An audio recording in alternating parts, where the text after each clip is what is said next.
Hi guys, in this session we will discuss an experimental method to find the moment of inertia of a flywheel. A flywheel is a massive circular disc whose almost entire mass is concentrated along the rim of the disc, and it has a cylindrical axle which passes through the center of the flywheel.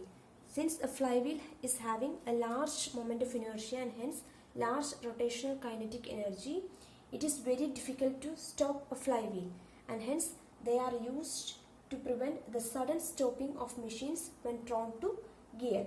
So here I have already drawn an experimental setup of a flywheel.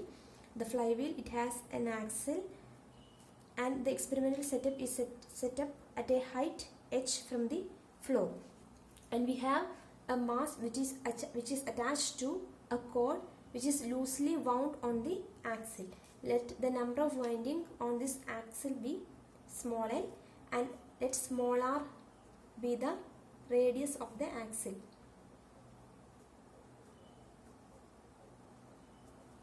So at initially the mass is at rest and is at a height h from the floor.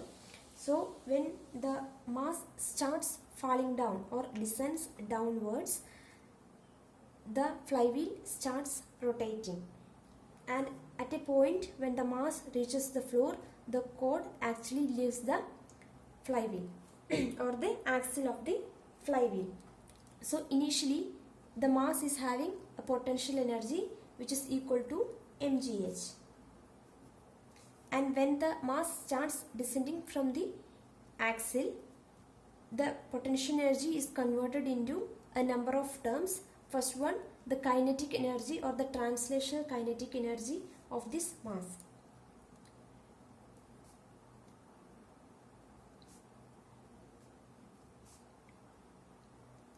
If small v is the linear velocity associated with the mass and omega is the angular velocity of the flywheel. V, linear velocity of mass, omega is the angular velocity of flywheel on rotation, or when the cord just leaves the peg. Let I be the moment of inertia. I is the moment of inertia of flywheel about this axle or the axis of rotation, and F be the frictional force on these bearings.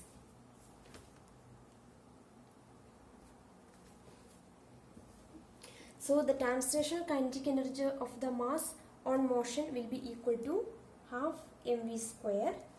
The rotational kinetic energy of flywheel will be equal to half I omega square, where I is the moment of inertia of the flywheel and omega is the angular velocity of the flywheel on rotation. And since this cord is wound n times and the frictional force F is for the bearing, you have to work should be done against the friction, or the work against friction for small n windings is given as small n into capital F, where F is the frictional force on the bearing. By the law of conservation of energy, this potential energy is converted into all three forms. Thus we can write mgh is equal to half mv square plus half I omega square plus nf. This is equation number 1. Now when this cord leaves this axle, the flywheel continues its rotation for some small n rotations. Number of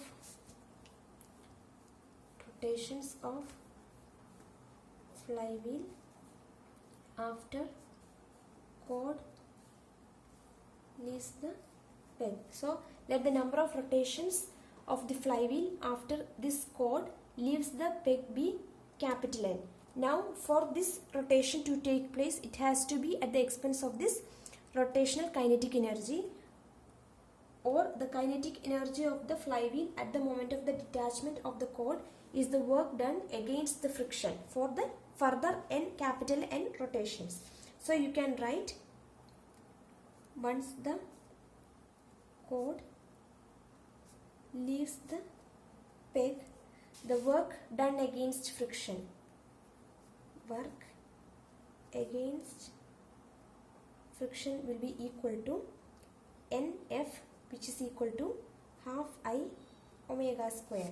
From this you can write frictional force F is equal to half I omega square by N. Now substituting this value of frictional force in this equation, we can write mgh is equal to half mv square plus half I omega square plus half I omega square by capital N.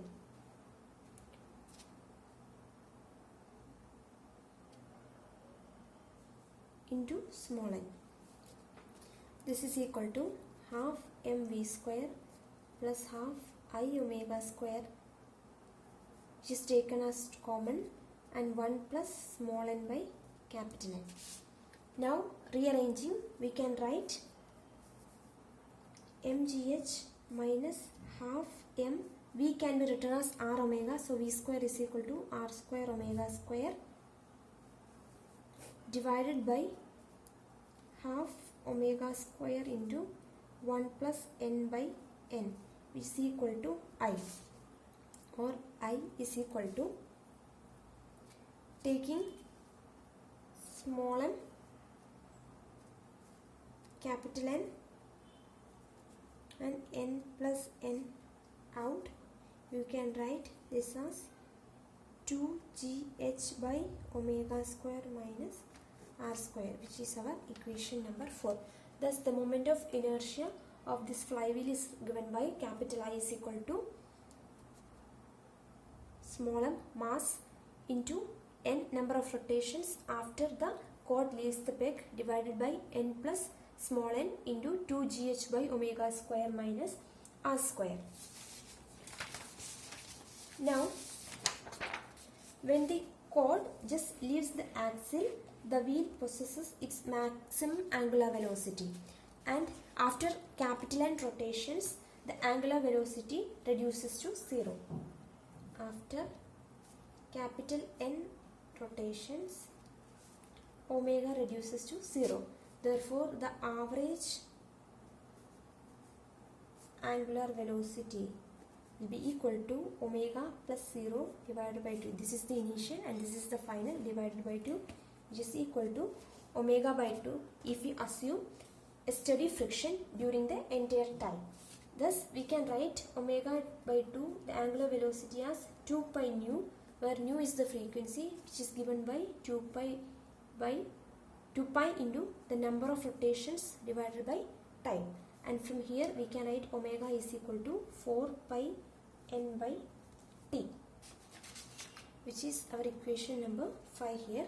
Substituting this value of omega in equation number 4, we will get I is equal to n m by n plus n into 2gh t square divided by 16 pi square n square minus r square,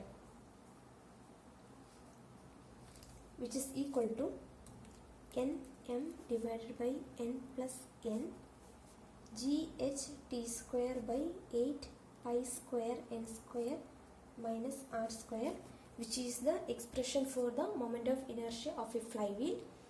In this r small r is the radius of the axle, which we can find it out by using a vernier caliper during the experiment. And this small n means the number of windings which we make on the axle with the cord which is having the mass m. So we know this value as well. Now g is the acceleration due to gravity, h is the height which can be measured easily, height of the experiment setup from the floor. And once the cord leaves the peg, the flywheel undergoes a number of rotations which is capital N, which can be counted directly, and the time for this n number of rotations can be calculated using a stopwatch, which is t here. So if you know all these variables, you can find the moment of inertia of the flywheel.